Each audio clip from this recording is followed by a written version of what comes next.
Сәлем, қыз-келіншектер. Бүгінгі менің айтатын тақырыбым жатыршылық спираль контрацепция. Яғни ол қанша жылға салынады, оның пайдасы, зиянды жақтары, тағы да қосымша ақпараттар беріледі. Жатыршылық спираль ол жүктіліктен қорғану мақсатында салынады. Оны біз етеккірдің 3-5 күн аралығында саламыз. Неге? Ол біріншіден әйелдің жүкті емес екеніне көз жеткізу және етеккір кезінде бізде жатыр мойны ашық тұрады, салуымыз тез болады және ауру сезімі төмен болады. Сондықтан етеккір кезінде салынады көп жағдайда. Ал кейбір әйелдерде етеккірі келмейтін емізулі әйелдер болса, егер жатыр мойны ашық болса, салына береді. Тест жасап, УЗИ түсіп, анализдер тапсырып жүкті емес екеніне көз жеткізгеннен кейін, егер жатыр мойны ашық тұрса, салына береді. Егер жабық болса, кейбір жағдайда көрсеткіштер болса, яғни әйелде показаниялар болып, тууға болмайтын көрсеткіштер, ол кезде арнайы құралдармен жатырдың мойнын ашып салынады. Олардың салыну мерзімі 3 жыл, 5 жыл, 4 жыл сондай. Түріне қарай, мысалы қарапайым түрі мед, ол көбіне 3 жылға салынады. Күміс түрі бар, ол 5 жыл, 4 жыл сондай.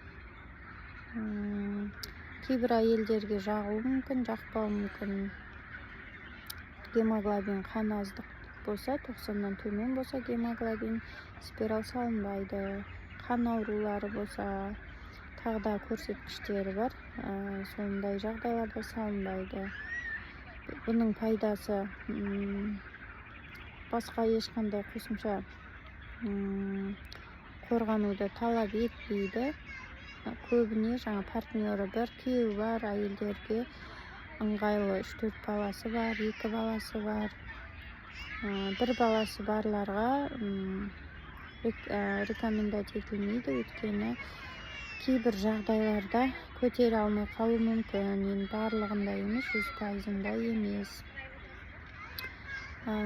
Сосын бұны салғаннан кейін кейбір әйелдерде қанды выделение маасты етіп келуі мүмкін. Одан кейін ауырсыну сезімі болуы мүмкін.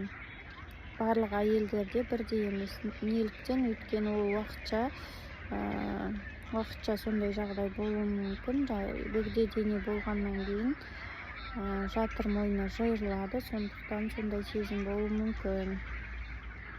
Кейбір әйелдерде әр етеккір кезінде 3-4 айға, 6-7 айға дейін кейбір әйелдерде ауру сезімі болуы мүмкін. Сосын